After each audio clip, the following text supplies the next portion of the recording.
Assalamualaikum dan salam Sarawak Sayang bersama saya Fatin Syaira Rosti. Berita utama, Sarawak bersedia mengeluarkan vaksin bagi penyakit berjangkit selaras dengan strategi pembangunan pasca COVID-19 PCDS 2030. Premier Sarawak Datuk Patinggi Tan Sri Dr. Abang Abdul Rahman Zohari Tun Datuk Abang Openg berkata, Kerajaan Sarawak telah memperuntukkan dana sebanyak RM200 juta untuk menubuhkan pusat penyelidikan berkenaan bagi menjalankan kajian dan penghasilan vaksin berkenaan. Malah menurutnya, pusat penyelidikan berkenaan akan bekerjasama dengan pusat-pusat penyelidikan lain di seluruh dunia dalam usaha menghasilkan vaksin bagi menangani penyakit berjangkit. That we are going to set up our own research center for tropical infectious disease, which is now under construction. We have given a budget of 200 million for us to set up this research center.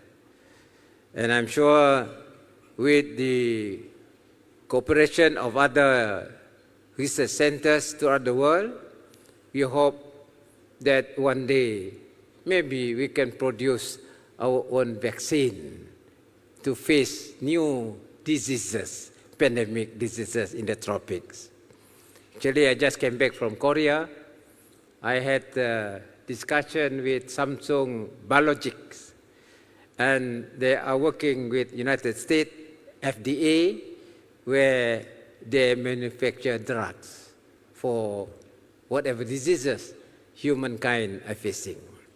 With this, I'm sure we can play our part to make sure that the health care of Sarawak will be protected. Beliau berkata demikian semasa majlis apresiasi bersama Barisan Hadapan COVID-19 di Pusat Konvensyen Borneo Kuching pada Ahad. Dalam pada itu, beliau berkata pelan PCDS 2030 akan menggalakkan masyarakat berkembang maju berdasarkan penggunaan data dan inovasi. Ujarnya, inisiatif tersebut akan mewujudkan ekonomi yang mampan, keterangkuman sosial dan persekitaran kondusif. The PCDS 2030 plan will encourage society to thrive based on the use of data and innovation. This initiative will create a sustainable economy, social inclusion, and a conducive environment.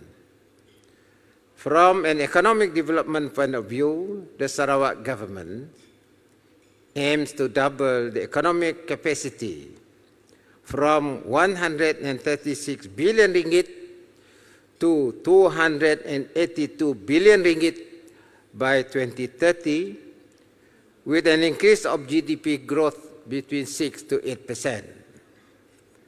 Sarawak uses creative financial modeling through revenue re-engineering to increase revenue to ensure a fiscal financial position.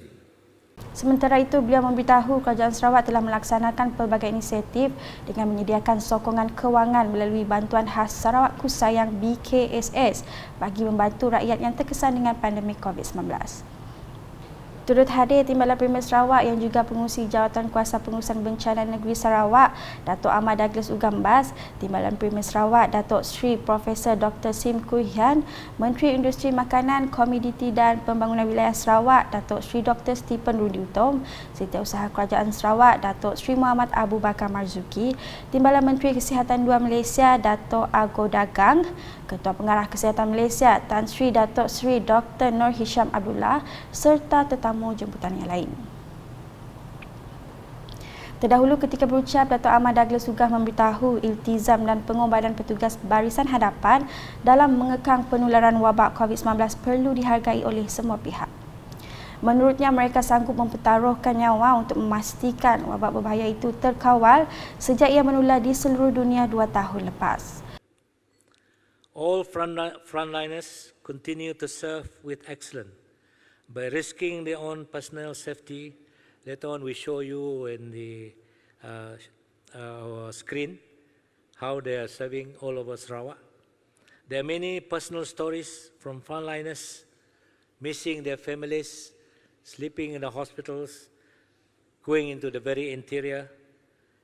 That show their commitment, dedication, and resilience in the midst of fear and uncertainty. It is because of your contribution, frontliners, ladies and gentlemen, that now we are moving into normalcy, and soon we can carry out our life as before. Thank you again to all of you. Sementara itu, Dato' Ahmad Douglas Ugah turut menzahirkan ucapan takziah kepada keluarga petugas barisan hadapan yang merekodkan seramai 29 orang terkorban semasa menjalankan tugas. Majlis tersebut diadakan oleh Kerajaan Sarawak sebagai menghargai jasa bakti pelbagai pihak yang terlibat sepanjang wabak COVID-19 melanda negeri ini. Paparan berikutnya, aspek pembangunan sosial merupakan salah satu perihal penting dalam usaha Sarawak mencapai status negeri maju menjelang tahun 2030. Menteri Pendidikan, Inovasi dan Pembangunan Bakat Sarawak, Datuk Roland Sagah Wiin memberitahu keberadaan semangat berkomuniti yang utuh akan menjurus kepada pembangunan ekonomi dan fizikal yang seimbang. Jelasnya, matlamat Kerajaan Sarawak adalah untuk membangunkan negeri ini secara menyeluruh di mana tiada seorang pun akan ketinggalan selaras dengan saranan Premier Sarawak untuk membangunkan sebuah masyarakat yang inklusif. Beliau berkata demikian ketika menyempurnakan Majlis Penangguhan Randau Solidariti Komuniti Bahagian Serian KRT Bandar Baru Siburan 2022 di Dewan Serbaguna Kampung Sinjok Siburan pada Sabtu. Ahli Dewan Undangan Negeri Adun Tarat itu menambah apabila hubungan berkualiti telah terjalin, maka ia mudah untuk mewujudkan kerjasama bagi menjamin keharmonian sosial di dalam komuniti.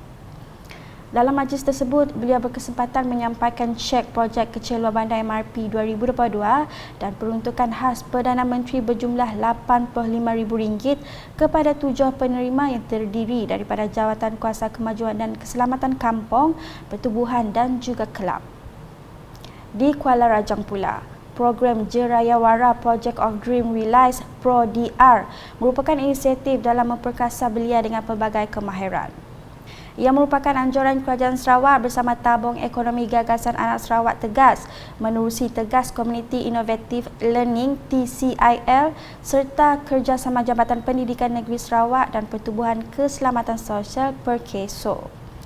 Program tersebut telah disempurnakan oleh Timbalan Menteri Perancangan Bandar, Pentadbiran Tanah dan Alam Sekitar Sarawak, Datuk Len Talif Saleh di Dewan Serbaguna Kampung Seberang Serike baru-baru ini. Selain bertujuan melahirkan Young Innovator Sarawak yang akan memberi manfaat kepada komuniti dengan inovasi ciptaan mereka, program itu juga bertujuan menyampaikan maklumat tentang peluang pendidikan serta bantuan pembiayaan pengajian secara terus dan tepat kepada lepasan pelajar belia dan komuniti setempat. Beralih ke laporan mengenai jalan sepanjang 1 km yang melibatkan laluan ke Rumah Jelia Jelemah, Lubuk Menggiris Kakus akan dinaik taraf yang mana ini sekaligus akan memberi manfaat kepada penduduk setempat. Menteri di Jabatan Premier Sarawak, Datuk John C. Kitayar berkata, jalan berkenaan akan disiapkan dalam tempoh 8 bulan untuk kegunaan penduduk. Katanya projek ini akan memberi manfaat kepada penduduk dari Rumah Jelia Lubuk Menggiris dan Rumah Karong Tatau apabila siap nanti. Beliau berkata demikian dalam majlis penyerahan dokumen projek berkenaan baru-baru ini.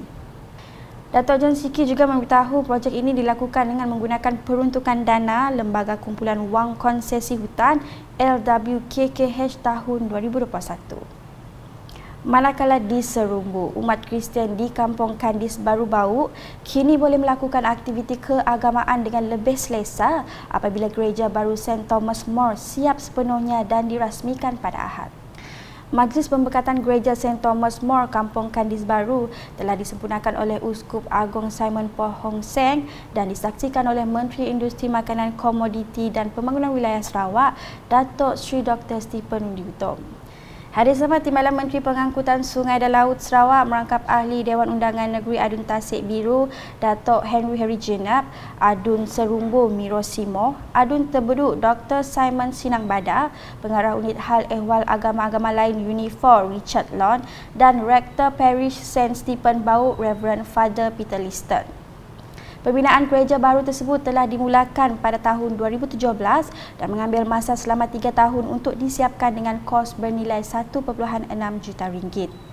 Ia merangkumi kos pembinaan bangunan, kelengkapan dan kemudahan yang diperlukan di dalam gereja tersebut.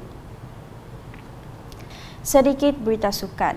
Selepas mendominasi beberapa kategori dalam Regata Batangkayan 2022, akhirnya pasukan Burak Terbang berjaya dinobatkan sebagai Raja Sungai Batangkayan 2022 setelah memenangi perlumbaan kategori bidar 30 akhir semasa Hari Kemuncak Regata Batangkayan pada Ahad. Burak Terbang menewaskan 6 pasukan lain dalam meraih gelaran Raja Sungai Batangkayan dan membawa pulang hadiah berupa wang tunai berjumlah RM10,000, piala pusingan dan piala. Tempat kedua pula disandang pasukan Bujang Sigat dan pasukan Bistari mendapat tempat ketiga bagi kategori bidar 30 itu. Dalam pada itu, Burak Terbang juga turut memenangi perlumbaan bagi bidar 25 pekayuh lelaki dan bidar 20 pekayuh campuran serta sekaligus mendominasi Regata Batangkayan bagi tahun 2022. Hadiah kepada para pemenang telah disampaikan oleh Menteri di Jabatan Perdana Menteri Parlimen dan Undang-Undang merangkap Ahli Parlimen Santubong Datuk Seri Dr. Wan Junaidi Tuanku Jaafar.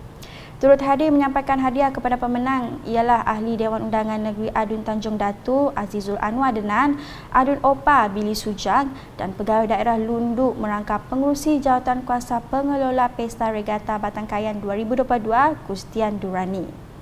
Bercakap semasa merasmikan Majlis Penangguhan Pesta Regata Batangkayan 2022, Datuk Seri Wan Junaidi menyatakan daerah Lundu sangat bertuah memandangkan Regata Batangkayan telah berjaya dimasukkan ke dalam kalender pelancongan Sarawak.